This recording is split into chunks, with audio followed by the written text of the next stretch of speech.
He thought land made him a king. He thought money turned cruelty into discipline. When Grant Kincaid slammed the steel shipping container door on the dog that had slept at his wife's feet for 10 straight years, he thought no one in this dusty Texas port town would ever dare challenge him. He didn't see the battered pickup rolling past the edge of his property line. He didn't see the man in the faded navy hoodie behind the wheel, with a scarred Dutch shepherd sitting straight in the passenger seat, watching through intelligent amber eyes. He didn't see the moment his entire world began to shift. Before we begin, tell us where you are watching from. And if this story touches your heart, please subscribe for more. The late April heat in Port Aransas, Texas came early that year. It pressed down from a white-hot sky, baking the asphalt roads and turning the salty air into something thick enough to chew. The sea breeze that usually softened the town's edges felt tired, rolling lazily in from the Gulf, carrying the smell of diesel, fish, and fried shrimp from the harbor.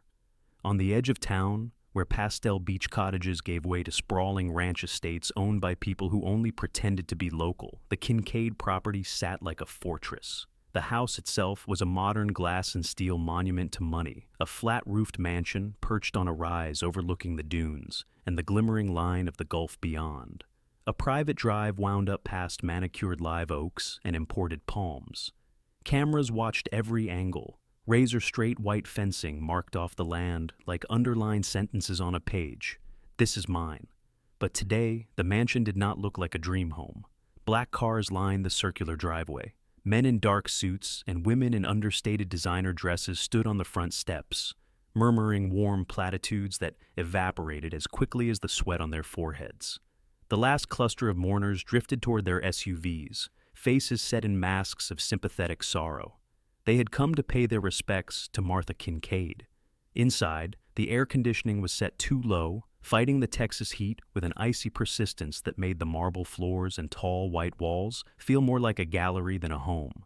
The floral arrangements that crowded the foyer looked out of place, bursts of color in a world of polished stone and glass. Near the wide picture window overlooking the dunes, a dog lay pressed against the cool tile. She was a Dutch shepherd, brindle coat dulled with stress, ears pricked but weary. Her name was Valkyrie, Val for short.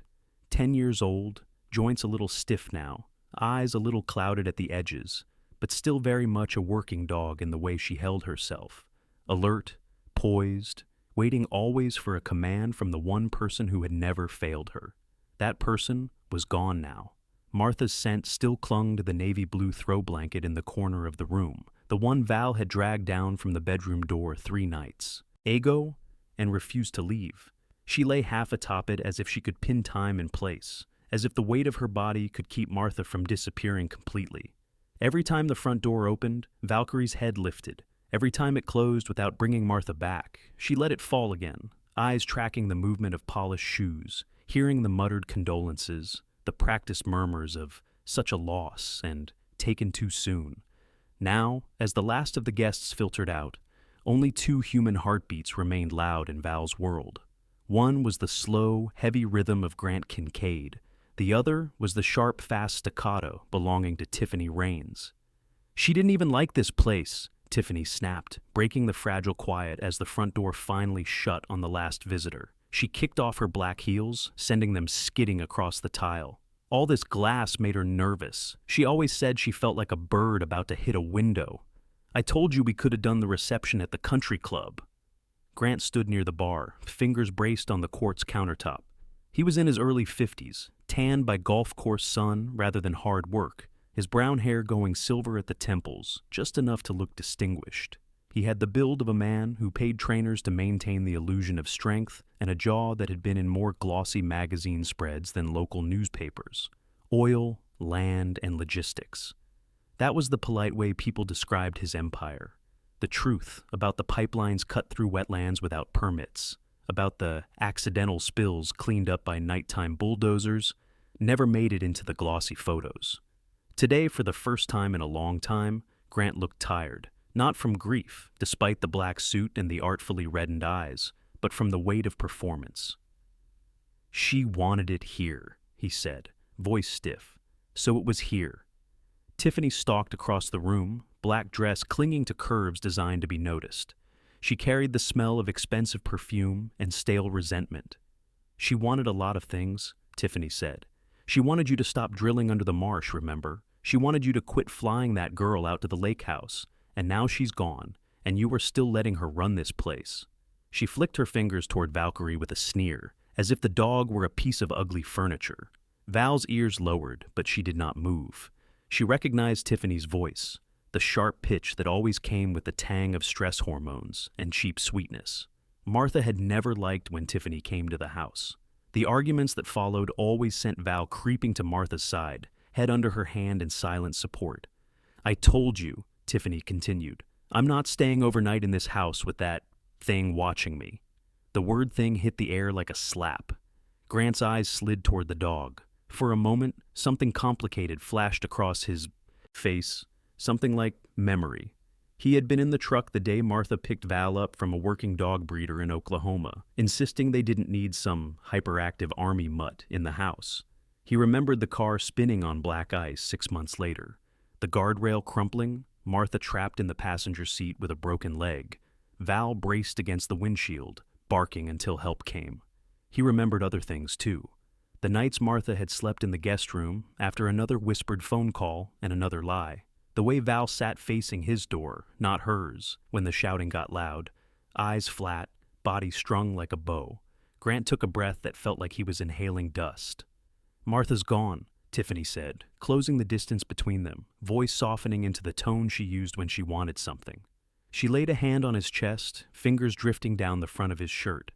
"Her dog is a liability. Look at her. She's old, grumpy, probably going to bite somebody. The last thing you need is some tourist kid getting nipped and their parents suing us. It's time to let go." Val understood few words, but she knew her name, Martha's name, and the word gone.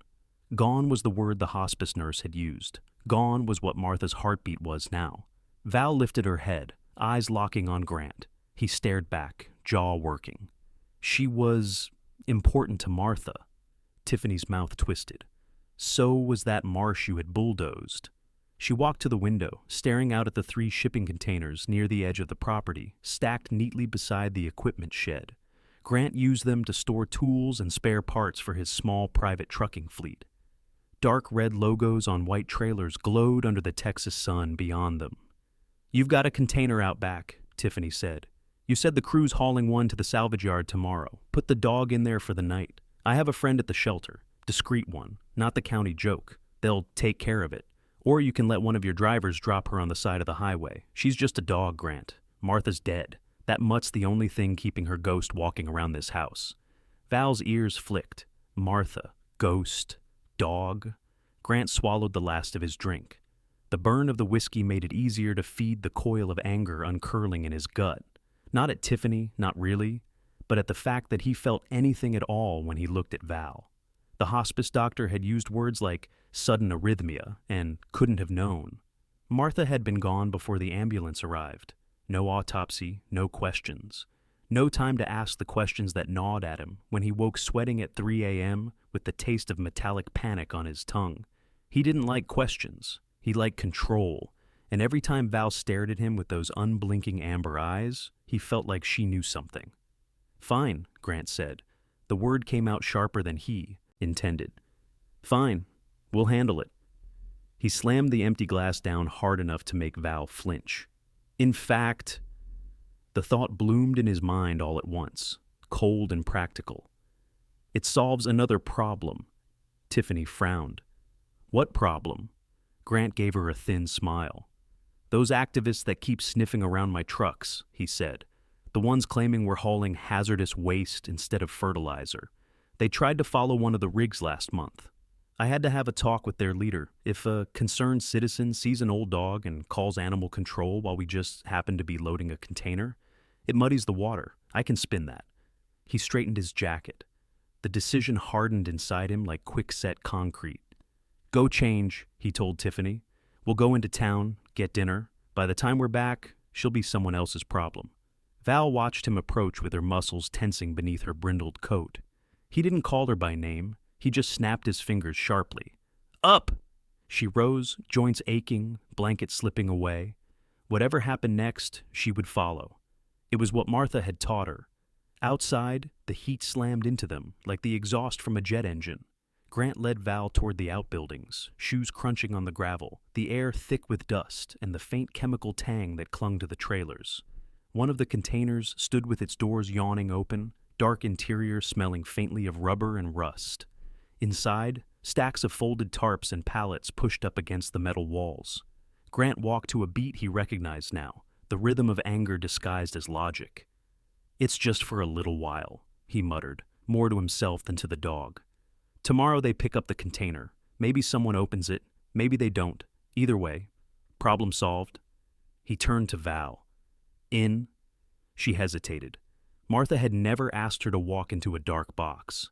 Martha had never smelled like this.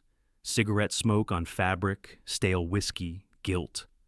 Val took a step back, nails scraping on the ramp. Something in Grant's face tightened. "I said in." He grabbed the back of her harness and yanked, hard. Pain shot through her shoulders. Val stumbled forward, paws skidding on the steel floor. The air inside the container was hotter, stiller, pressing against her chest. Grant released the harness and stepped back, breathing fast. For a moment, he just looked at her there in the shadows. She looked back, ears half flattened, tail low, but not tucked. There was no way to explain to her that this wasn't his fault, that the lawyers had promised him the EPA wouldn't look too closely if the right donations were made, that the activists who'd filmed his trucks at the marsh had accidentally driven off the causeway, and the fact that he slept fine most nights bothered him less than it should. He didn't have to explain. He just had to close the door. The steel slammed shut with a hollow boom that echoed like thunder inside the container. The sudden darkness swallowed Val whole. The only light came from a thin line at the bottom of the doors, dust motes dancing in that narrow band of gold. The first blow of panic hit like a wave. Her chest tightened. The heat wrapped around her, the smell of old rubber and oil sharp and wrong. She scratched at the door, claws scraping metal, the sound shrill in the enclosed space. Outside, Grant slid the heavy lock into place. He turned, jaw tight, as Val's paws drummed frantically on the steel. He walked away, faster than necessary. Down the private drive, the world went on. Tourists in rental jeeps headed toward the beach. Fishermen backed boat trailers down the launch ramp. Someone's kid threw bread crusts at gulls. And a navy blue pickup truck, old paint faded by years of salt and sun, rolled past the edge of the Kincaid property. Behind the wheel, Ethan Cole drummed his fingers once on the steering wheel before gripping it again. He didn't like driving this road. It brushed too close to memories he'd come to Port Aransas to outrun. Convoys along dusty roads, containers just like those sitting in the desert sun. Always the question of what was really inside them. But the detour saved him 10 minutes getting from the boatyard to the dingy rental he was calling home, while he helped his uncle recover from surgery. So, here he was. Ethan was 34, shoulders thick with the kind of muscle that didn't come from gym mirrors, but from years of carrying gear heavier than sin. His hair was close-cropped, dark, flecked with early gray near his temples. There was a faint scar along his left cheekbone, the white line disappearing into the stubble on his jaw. His eyes, a cool blue-gray, scanned constantly. Even on a sleepy Texas road, he tracked movement, kids on bikes, a minivan rolling a stop sign, a shape near the edge of the Kincaid lot that didn't quite fit. Beside him, in the passenger seat, Nova sat like a statue. She was a Dutch shepherd, her brindled coat darker than Val's, muscles coiled even when she seemed to be at rest.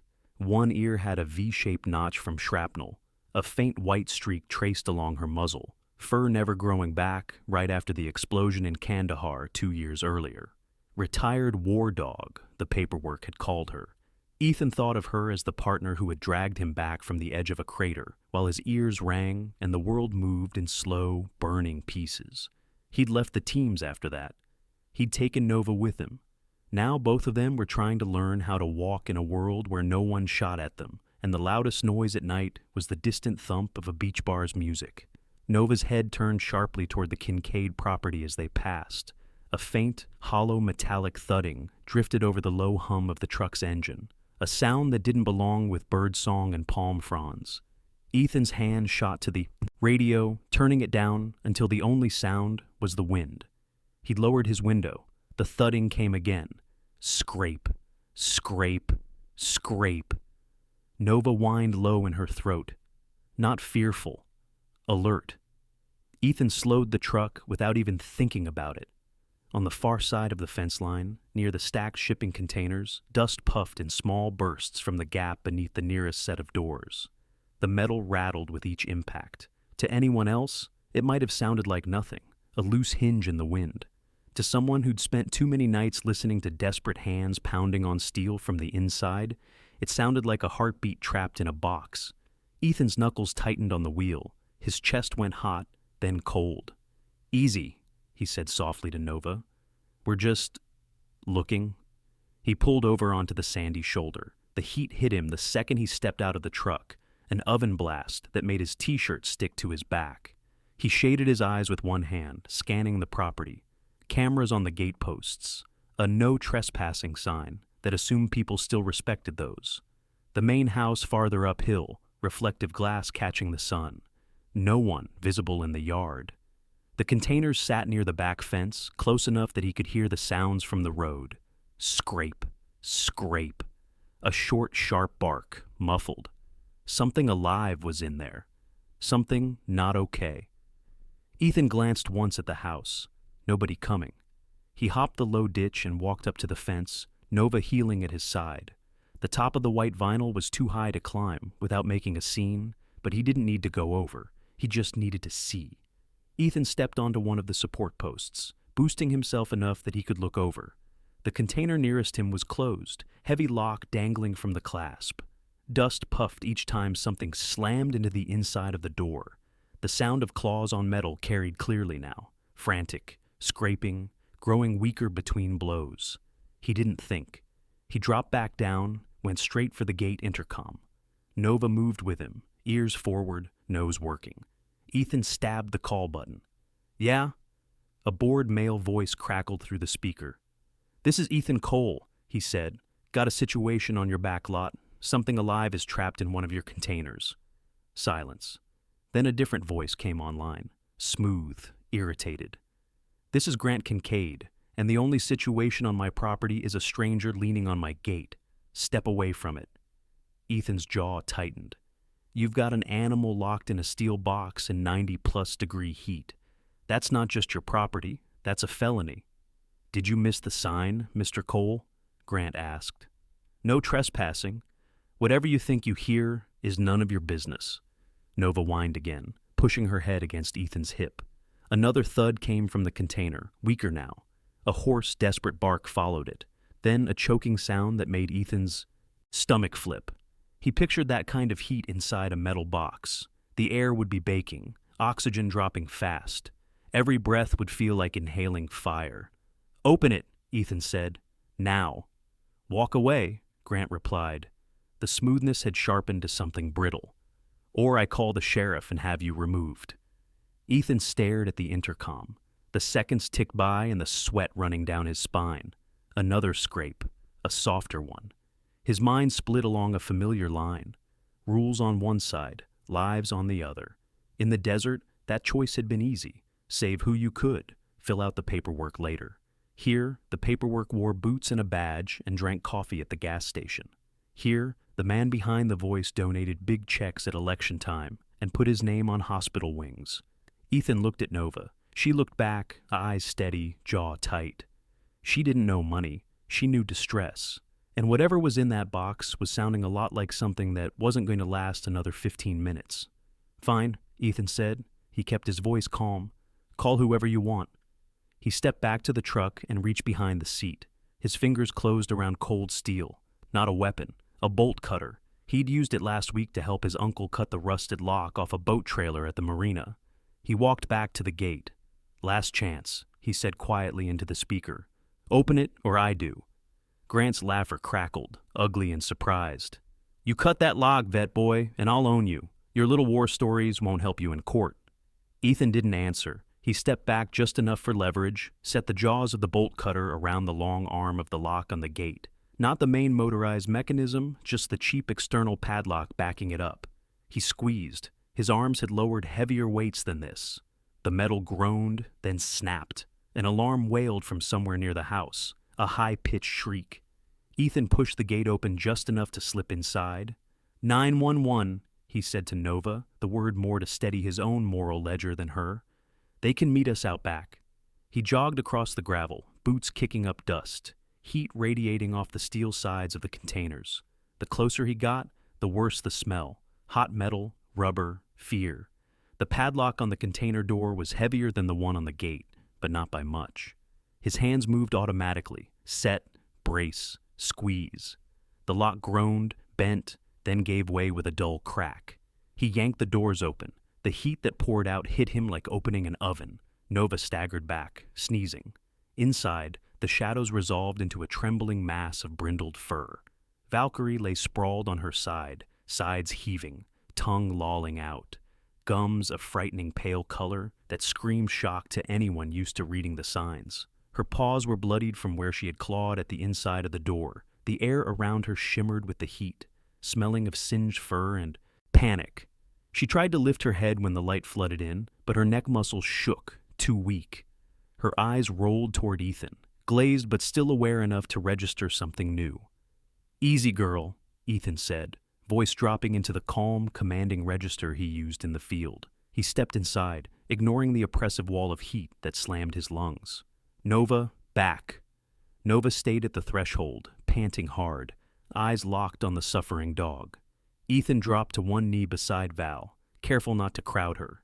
He pressed 2 fingers gently against the inside of her thigh, where the femoral artery pulsed, counting the frantic, weak beat. Too fast, too thready.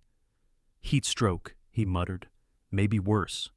He slid his arms carefully under her shoulders and hips, feeling the heat radiate from her like a furnace. The fur on her belly was almost too hot to touch.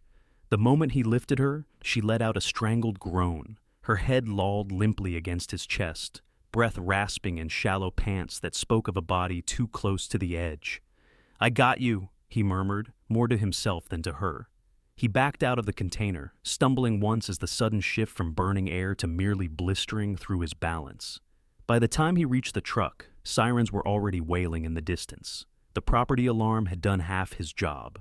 He had the door open, and Val laid across the back seat in less than 30 seconds. He cranked the AC to max, aimed the vents toward her, and dumped an entire bottle of lukewarm water over her paws and belly to start bringing her temperature down. Nova paced in the cramped floorboard, whining, licking Val's muzzle as if urging her to stay. The first sheriff's SUV roared through the open gate just as Ethan climbed into the driver's seat. Dust billowed behind it. Deputy Mark Reyes stepped out, hand already resting on the butt of his sidearm out of habit. He was in his 40s, stocky with a sun-creased face that had known Ethan since high school. "Cole?" Reyes blinked in surprise. "What the hell?" The front door of the mansion banged open. Grant Kincaid strode down the steps like he wasn't sure whether he wanted to scream or smile for the cameras that weren't there yet. "That man broke onto my property," Grant shouted, pointing at Ethan. "He cut my gate, broke into my container, and stole my dog." Reyes's head pivoted like it was on a swivel. His gaze landed on the open container, the cut lock, the open gate. Then on the truck, where Val lay half-conscious, chest heaving, Nova hovering. "Your dog?" Ethan snapped. "You locked her in a steel box in this heat. She wouldn't have lasted another half hour." "I put her there for 10 minutes while the crew moved gear," Grant said smoothly. "I was getting water. He's overreacting.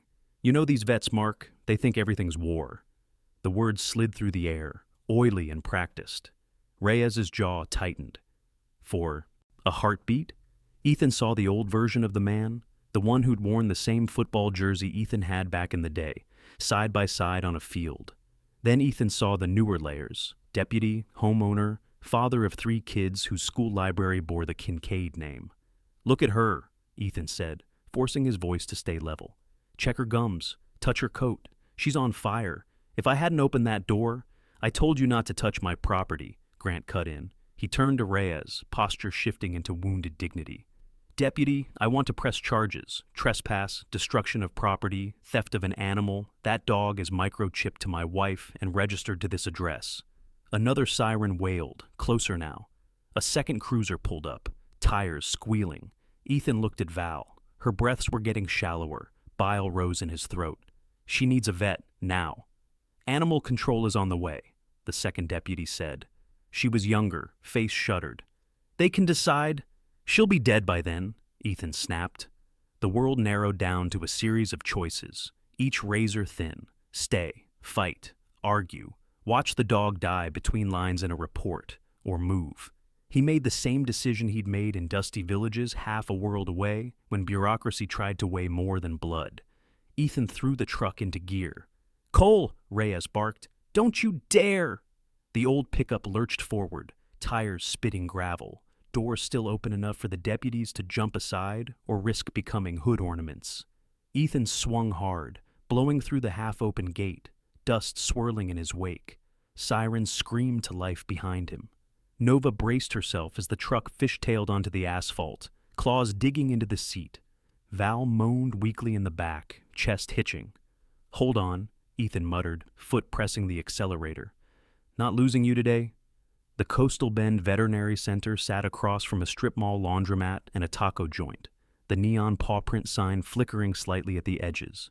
People on the sidewalk turned as the blue pickup screamed into the lot, brakes squealing. Ethan didn't bother parking straight. He killed the engine, threw open the back door, and scooped Val into his arms. The blast of cool air inside the clinic hit him like grace. "Need help!" he shouted, voice echoing off the tile as he barreled through the door. "Heat stroke, possible collapse. She's crashing." A woman in green scrubs behind the counter looked up, eyes widening. Before she could form words, the door to the back swung open. "Bring her here," a crisp voice commanded. Dr. Liza Harper moved toward him with the confidence of someone who had spent too many nights elbow-deep in emergencies. She was in her mid-30s, brown hair twisted into a knot that had mostly given up, freckles spattered across her sharp nose. She'd gone to high school with Ethan too, though their paths had barely crossed back then. Different crowds, different futures. Right now, none of that mattered. Ethan laid Val gently on the stainless steel exam table. Her body looked small up there, despite her size. Liza's hands moved quickly, checking temperature, pulse, gum color. "Hyperthermia, extreme," she said, voice tightening. "Pulse is weak. Get cooling packs, IV fluids, oxygen, move." Techs exploded into motion around them. Liza glanced once at Ethan, her eyes flicking to the sweat on his face, the set of his jaw. "You bring her in like this from your truck?" "Pulled her out of a shipping container," Ethan said, locked on Kincaid's back lot. Something flashed in Liza's eyes. Not surprise, recognition, annoyance. "Of course," she muttered. He decided to handle his problem his way. She slid an IV catheter into Val's leg with practice speed, hooked up fluids, began directing the techs like a field commander. "We're going to cool her slowly," she said. "Fans, cool water on her paws and groin, but no ice baths. I don't want to shock her system. Come on, girl, stay with us." Val's chest rose and fell in shallow, rapid movements. Her eyes were half closed. A new sound reached Ethan's ears, the distant wail of sirens pulling into the lot. Deputy Reyes's SUV, another unit. Maybe animal control. "If they ask," Ethan said quietly, "I'll sign whatever you need me to sign. I broke his lock. I drove her here. Just don't let her go back." Liza didn't look up from the dog. "She goes back there. She dies," she said flatly. "I took an oath, Cole. So did you. Some of us still remember what that means." Her mouth pressed into a hard line. "I'll deal with the law," she added. "You go sit down before you fall down." He suddenly realized his hands were shaking. The adrenaline that had carried him from the container to here drained away, leaving his legs feeling like wet sand. He stepped back from the table, heart thudding in his ears. Nova pressed against his thigh, grounding him. Through the narrow clinic window, he could see the red and blue lights reflecting off the glass. Grant Kincaid was already on the phone with his lawyer. Ethan could practically hear the narrative forming. Rogue vet kidnaps grieving widower's dog, endangers public, blah blah hero complex. The difference this time was that the dog he'd pulled from a box wasn't just a casualty of someone else's war. She was the only witness to one. And as Ethan stood there, watching the slow rise and fall of her chest, he made a quiet promise to a dog who couldn't hear it. Whatever truth she carried, whatever debt she was owed for 10 years of loyalty, he'd collect it, even if it meant going to war all over again, this time in courtrooms instead of deserts, with laws instead of rifles and a dog instead of a platoon at his side. Because some battles, he was starting to realize, never really ended. They just changed shape.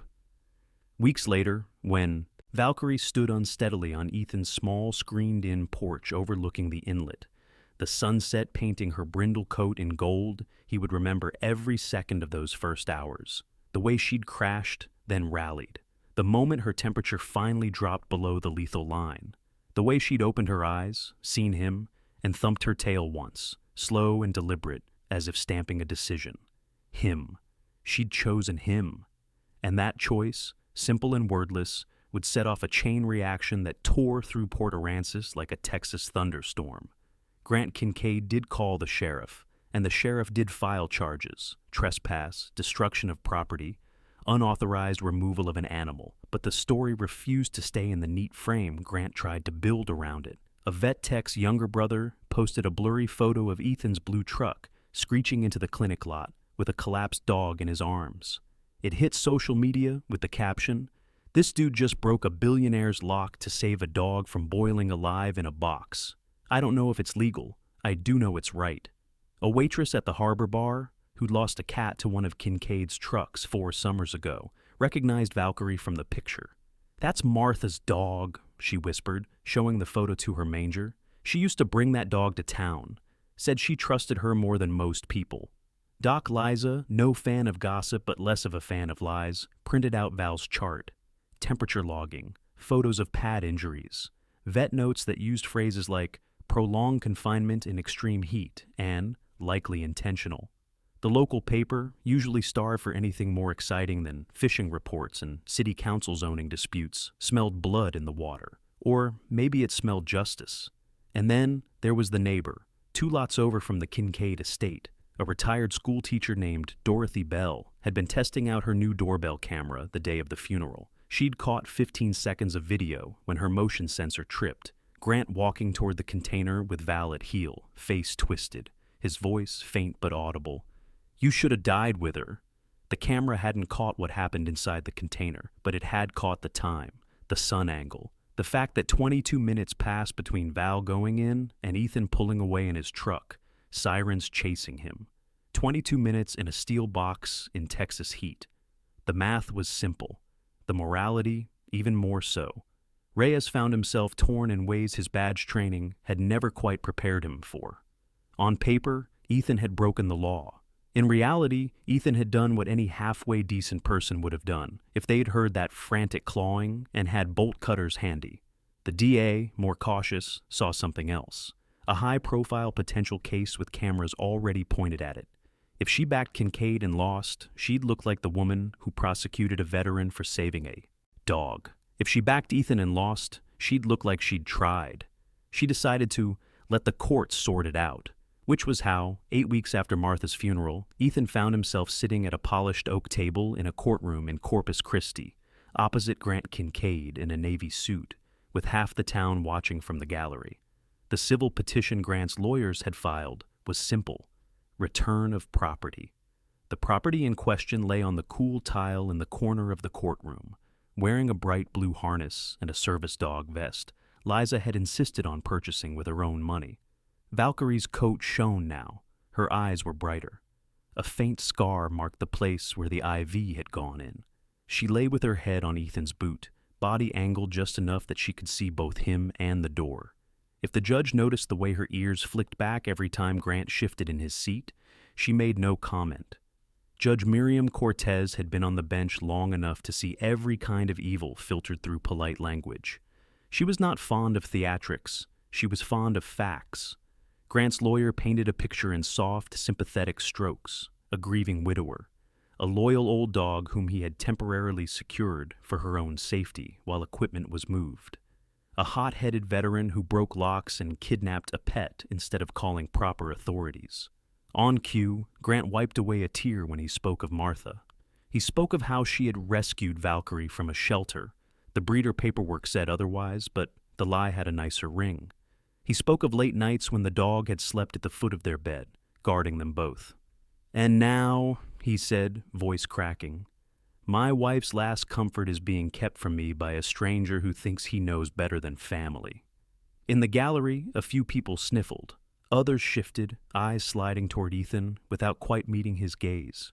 When it was Ethan's turn, he didn't try to match Grant's performance. He just told the story. He spoke of the sound from the container, of the heat, of the way Val's gums had looked when he carried her into the clinic. He didn't mention Afghanistan, didn't mention the nights he still woke up tangled in sheets, hearing phantom pounding on metal doors in his dreams. He just showed the photos Liza had taken. Val sprawled on the exam table, IV in her leg, thermometer display showing a temperature 2 degrees shy of lethal, close-ups of her bloody paws, the vet's notes. Then Dorothy Bell walked nervously to the stand, handbag clutched in both hands like a life preserver.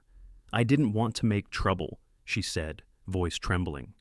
"But when I heard on the news that Mr. Kincaid said he'd only put the dog away for a minute or two, it didn't sit right."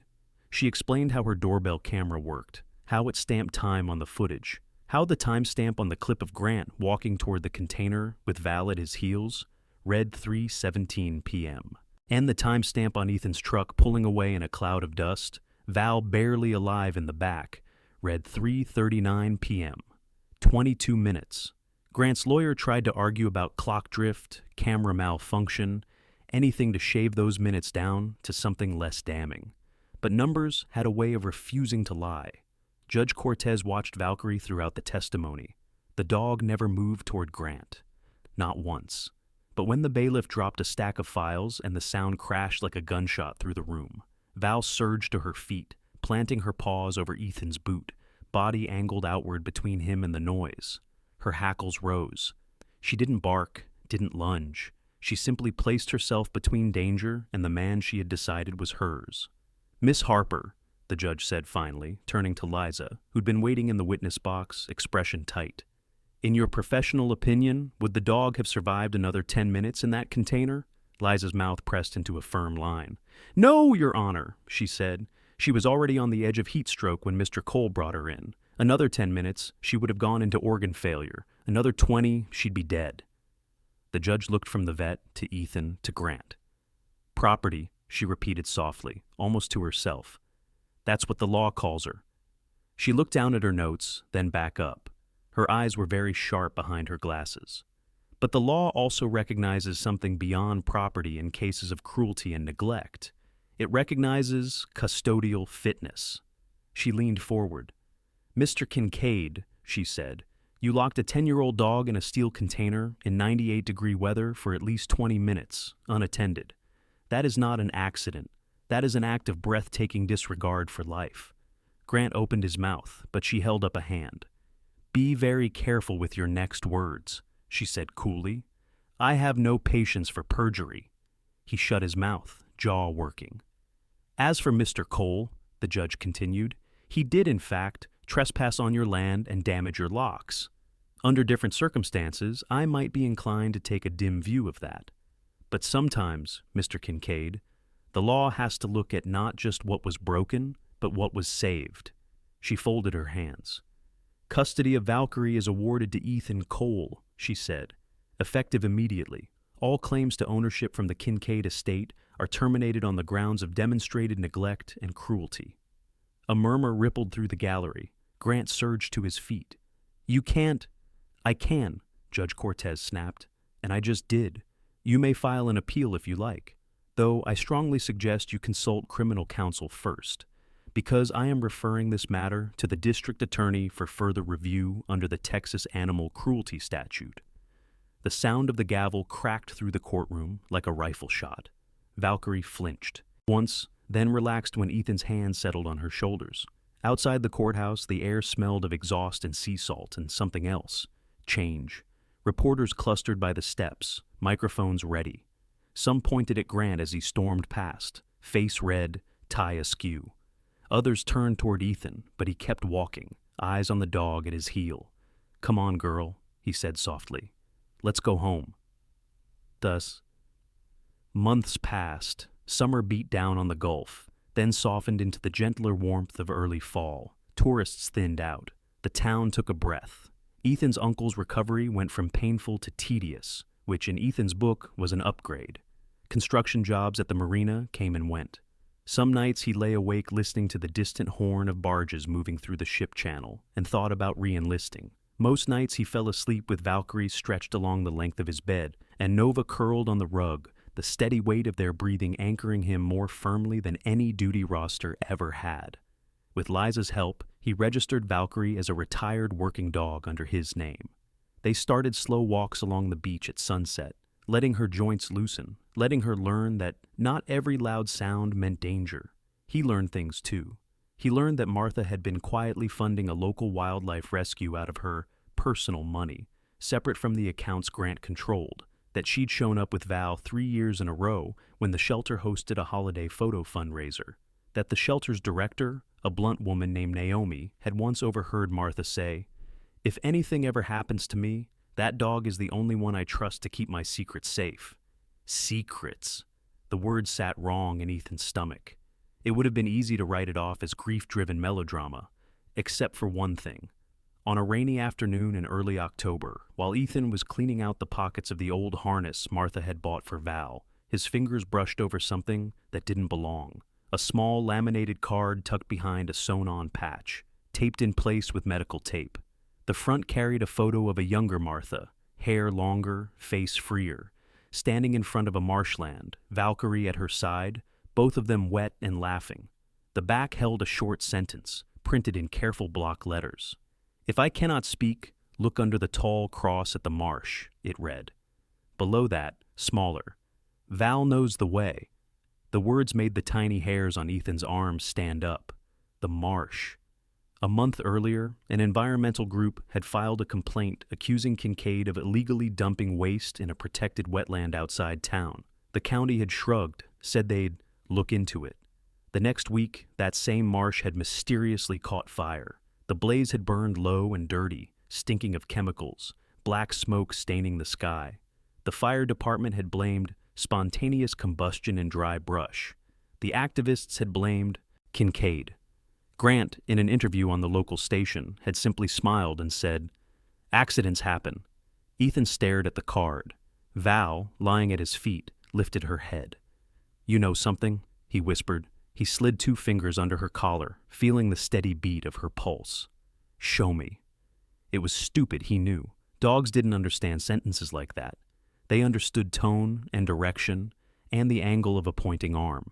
But when he stood, grabbed his keys, and clipped her leash to her harness, Valkyrie surged to her feet with a spark he hadn't seen in weeks. Nova trotted to the door automatically. Ethan hesitated, then clipped her harness on too. "Fine," he muttered. "Family field trip." The marsh lay west of town, where the land flattened out into a quilt of reeds and shallow pools, egrets stalking through the water on bright yellow legs. Or so it had looked before the fire. Now, blackened stalks stabbed up from ashy mud. The air still held the faint tang of burned plastic beneath the sour damp. No trespassing tape fluttered on bent stakes where the county had half-heartedly tried to keep people out. Ethan parked at the edge of the access road. The sky hung low and gray, pressing down. Somewhere far off, thunder muttered. He stepped out, boots sinking slightly into the damp ground. The dogs hopped down after him, sniffing the air, ears twitching. "Under the tall cross," he murmured. He scanned the horizon, charred stumps, ruined grass, a single power pole standing taller than the others, transformer gone, wood blackened in a pattern that looked almost like a crucifix. Val's head turned toward it the same moment his eyes landed there.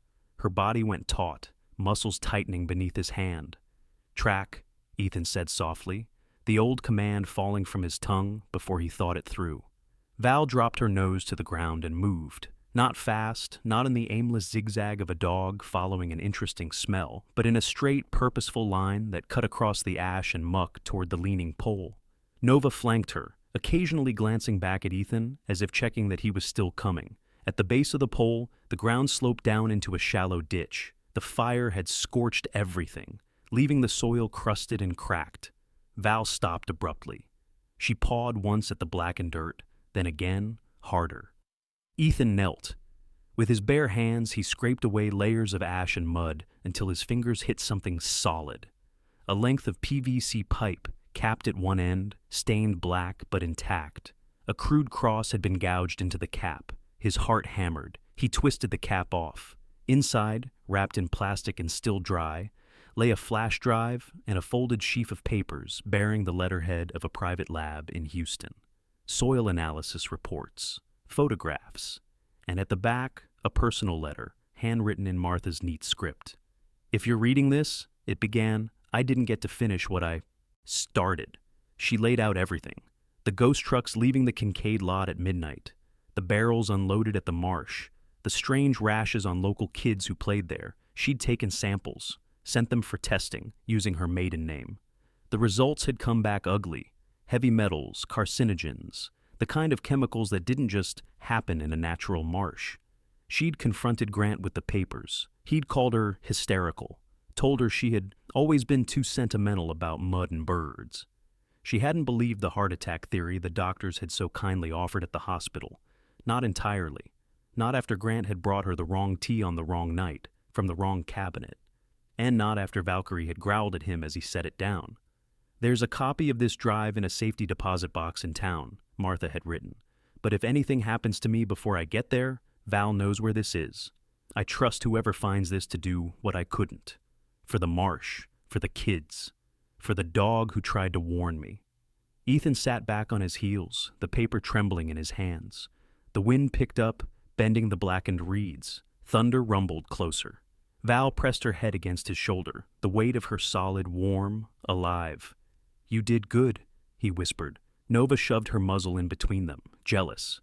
He laughed once, a short, sharp sound. "Okay," he said. "We all did good. For now." He slid the drive into his pocket, folded the papers carefully, and headed back toward the truck. He didn't go to Reyes, not yet. He went to the one person who'd helped more dogs in this town than anyone else.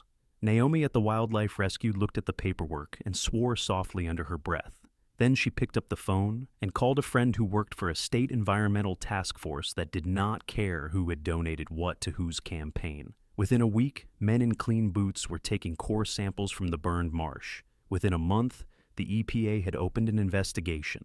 And within 6 weeks, Grant's empire, built on charm, intimidation, and slag, started to crumble. There were headlines. Local businessman accused of illegal dumping. Widow's secret files implicate husband in toxic cover-up. There were subpoenas. There were photos of Grant being led into a federal building in Houston, flanked by his attorneys, jaw tight. On the day the indictment came down, multiple counts of environmental crime, fraud, and criminal negligence, Ethan took Valkyrie and Nova to the beach at dusk. The wind whipped the waves into white-tipped lines. The sky burned orange and pink and purple.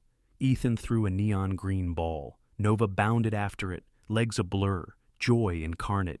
Valkyrie trotted behind at her own pace, more measured, but her tail up, her eyes bright. When she reached the surf line, she stopped, turned, and looked back at Ethan. There was no fear in her gaze now, only a steady, quiet knowledge. She had done her job, protected her person until the end, protected something bigger when that person was gone. Now, finally, someone had protected her. Ethan sat down on the damp sand, jeans soaking through, and let the waves lap at his boots. Val walked up and leaned her full weight against his side, head resting on his shoulder. Nova flopped across his legs, ball still in her mouth, tail sweeping sand. For the first time in years, Ethan's chest felt light. Not empty, not hollowed out by loss, but full of something that didn't scare him. "This could have gone another way," he said softly, burying his fingers in Val's thick fur. "If I'd driven a different road, if you'd given up in that box."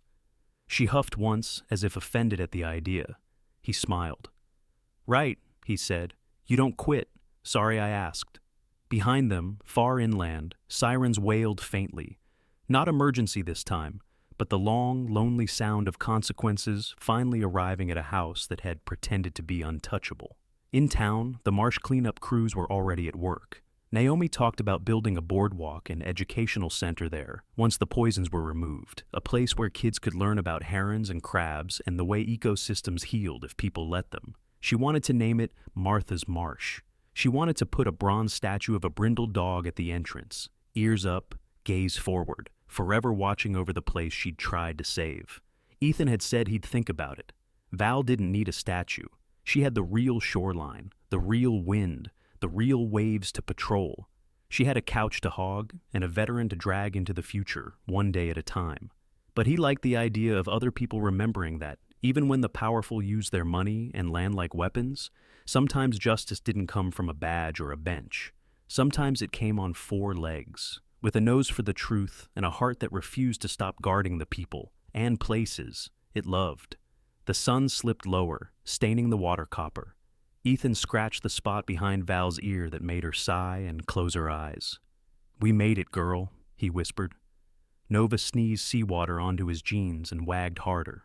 "We made it," he said again, louder this time, letting the wind carry the words out over the surf.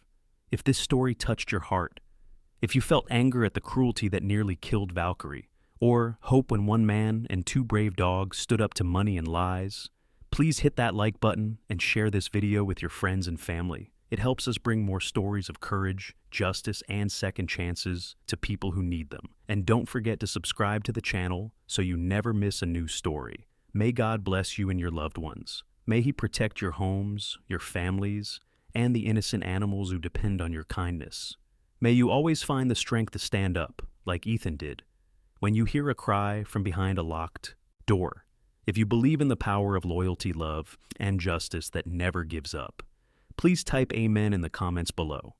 Thank you for watching, and we'll see you in the next video.